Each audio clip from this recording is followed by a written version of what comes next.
Aku mencoba rekomendasi skincare dari ChatGPT selama 1 hari, dan inilah yang terjadi. Salam, aku Canik menyambut kalian. ChatGPT sangatlah OP. ChatGPT merupakan AI yang berbasis teks. Jadi kalau kalian ngetik terus ngechat ke ChatGPT, kalian akan dapat jawabannya. Mirip kayak SimSimi, tapi lebih jago. Jadi ChatGPT ini bisa ngebantu kalian buat minta tempat list wisata, resep makanan, motivasi, bahkan bisa bantu ngerjain tugas soal-soal kalian. Jadi nggak ada lagi namanya kayak susah, harusnya. Jadi, sebagai seseorang yang awam tentang skincare, aku pun mencoba untuk minta rekomendasi skincare ke ChatGPT. Dan bisa dibilang hasilnya cukup bagus. Setelah berdiskusi cukup panjang dengan ChatGPT, sampai membuat ChatGPT minta maaf ke aku, akhirnya aku mendapatkan hasil final ya. Oh iya, sedikit catatan, aku juga menjelaskan kepada ChatGPT tentang kondisi kulitku, usiaku, dan hal-hal lainnya supaya diharapkan hasil lebih akurat. Dan rekomendasi ChatGPT ini aku ubah sedikit karena ada beberapa hal yang agak berlebihan setelah aku konsultasi ke temanku. Dan ada juga barang yang sudah aku cocok dengan skincare itu, jadi aku pakai itu saja. Beberapa yang kubah adalah pembersih wajah dan juga tabir surya. Karena entah kenapa setelah aku tanya ChatGPT lagi, krim pagi dan tabir suryanya bisa sama. Langsung saja aku mencari produk ya, check out dan oh tidak, harganya. Halo, dengan pinjaman online, ngomong inilah skincare yang aku gunakan. Yang pertama adalah pembersih wajah, yaitu Garnier Acne Fight. Bukan rekomendasi skincare ChatGPT, tapi aku udah sering pakai ini dan cocok, jadi pakai lagi aja nggak sih? Dan itu memiliki beberapa manfaat seperti menghilangkan komedo dan mengecilkan pori-pori, mengeringkan jerawat dan menghilangkan bekas, dan masih banyak hal lain. Intinya membantu melawan jerawat. Dengan kisaran harga yaitu 25–30 ribu rupiah. Cukup terjangkau. Yang kedua, Serum The Ordinary Niacinamide. Serum The Niacinamide 10% plus zinc 1%. Serum niacinamide 10% plus zinc 1%. Hah? Seng? Serum The Ordinary Niacinamide 10% plus zinc 1%. Namanya ribet banget. Dengan harga 138.500 untuk ukuran 30 ml. Jadi sangat kecil. Tapi itu memang wajar kalau buat serum. Dan memiliki beberapa manfaat seperti mengatasi masalah kulit kusam, bekas jerawat, pori-pori besar, kulit kemerahan, warna kulit tidak merata, meningkatkan kecerahan kulit, meningkatkan kehalusan kulit, dan memperkuat pelindung kulit seiring waktu. Banyak banget manfaatnya. Sakti juga ini. Selanjutnya bahan ketiga adalah tabir surya atau sunscreen yang kugunakan adalah CeraVe AM Facial Moisturizing Lotion SPF 30. Harganya 255.000, jadi cukup mahal. Tapi ini merupakan tabir surya yang memiliki istilah broad spectrum effect. Untuk mudahnya, tabir surya ini bisa melindungi kita dari sinar UVA dan UVB. UVA membentuk sekitar 95% sinar UV yang kita terima dari matahari yang menembus ke kulit lebih dalam. UVA sering dihubungkan dengan beberapa jenis kanker kulit, namun paling sering dihubungkan dengan penuaan dan kerutan kulit. Dikarenakan UVA merusak kolagen dan elastin yang menjaga pembukaan kulit tetap kencang dan cerah. Sedangkan UVB yang merupakan 5% dari cahaya matahari adalah jenis yang jauh lebih berbahaya. UVB sebagian besar berdampak pada lapisan atas kulit sehingga sering dihubungkan dengan luka bakar dan lebih banyak jenis kanker.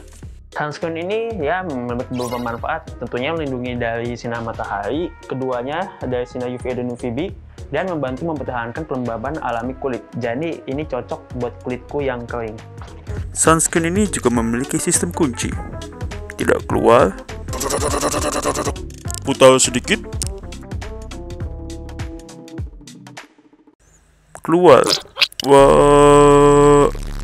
Selanjutnya yaitu krim malam, Cetaphil Rich Hydrating Night Cream. Cetaphil ini merupakan merek yang cukup populer dan temanku juga merekomendasikan skincare ini. Katanya banyak yang glow up pakai skincare ini, katanya. Dengan harga 361.000. Wow, mahal. Dan memiliki beberapa manfaat seperti melembabkan kulit, meningkatkan elastisitas, dan membantu memperbaiki tampilan kulit wajah yang kusam dan lelah. Jadi lumayan banyak manfaatnya. Dan terakhir adalah toner favoritku, Thayer's Witch Hazel Toner, yang memiliki bentuk seperti botol bir dan logo seperti Giga Chat. Manfaatnya banyak, kayak pada umumnya mengangkat sisa kotoran, melembabkan kulit, mengatasi jerawat, dan toner ini cocok untuk kulit kering. Jadi bagus ChatGPT. Harganya Rp300.000, tapi botolnya gede banget, jadi itu bisa dipakai berbulan-bulan. Jadi semua total harganya adalah Rp1.054.000. Kalau ditambah Garnier kurang lebih Rp1.080.000.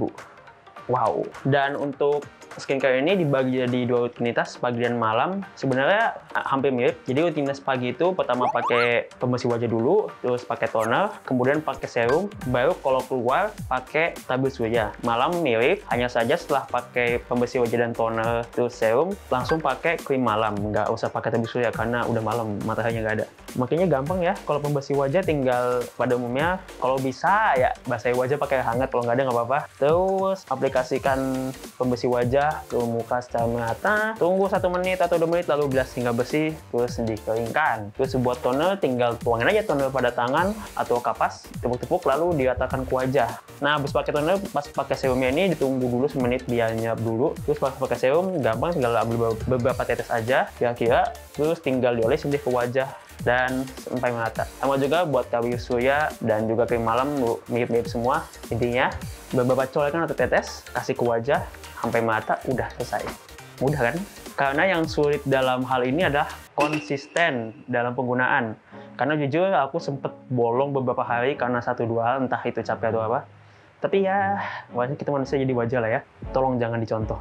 Oh iya, dalam percobaan kali ini aku cuma mempertimbangkan faktor skincare saja. Jadi nggak ada kayak faktor diet. Aku nggak ada diet khusus, makan minum seadanya aja, apa adanya. Terus juga untuk faktor olahraga, aku nggak terlalu rutin. Kadang ada kardio, kadang angkat beban, dan itu tidak rutin. Sama yang terakhir, paling penting faktor tidur. Tidur aku sendiri kadang tidur teratur, kadang nggak teratur, atau bahkan kadang begadang. Jangan ditiru.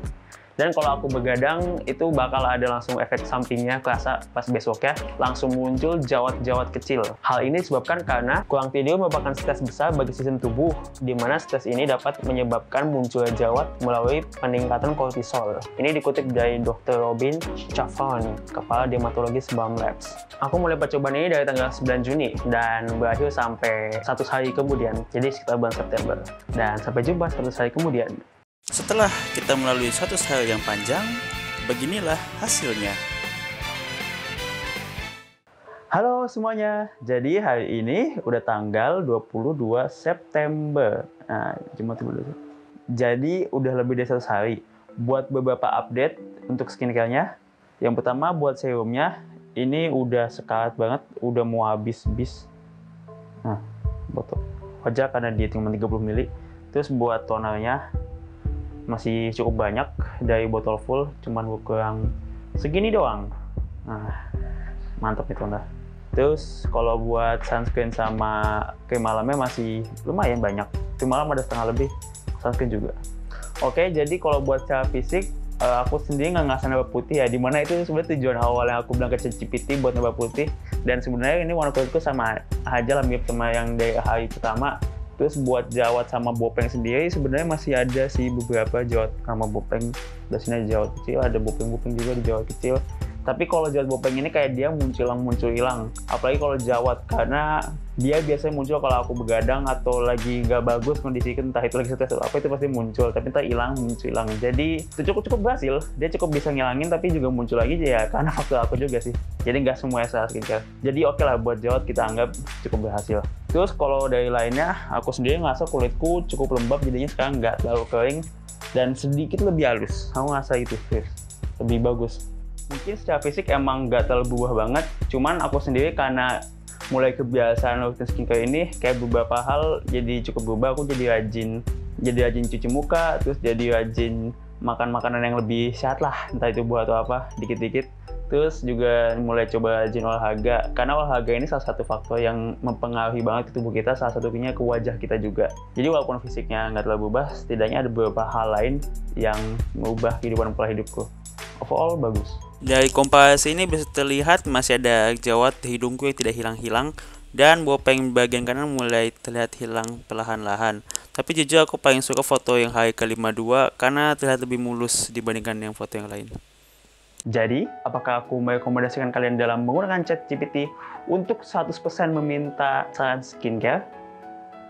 Tentu tidak, karena aku sendiri merasa sangat beruntung. Aku sama sekali nggak kena dampak efek samping dari yang namanya alergi kulit seperti ruam, merah, atau bahkan gatal-gatal. Ini sering terjadi kalau kalian baru pakai skincare baru, biasanya kulitnya bakal bereaktif. Aku sendiri lebih menyarankan cari sendiri rekomendasi skincare yang bagus. Tanya ChatGPT boleh, tapi jangan 100% mentah-mentah, itu karena dia AI dan ada aja kesalahan-kesalahannya. Bagus lagi kalau kalian tanya teman kalian yang udah lebih jago, lebih expert, itu makin oke. Dan lebih aman lagi, kalian tanya ke dokter yang ahli kulit, walaupun ada biaya ekstra. Aku sendiri bakal mencari skincare lain lebih bagus buatku dan lebih cocok buat diriku. Dan ingat, wajah kita mungkin tidak sempurna, tapi rasa syukur tetap harus dijaga. Terima kasih telah menonton, aku Canif. Sekian. Semoga ada yang nonton sampai bagian sini.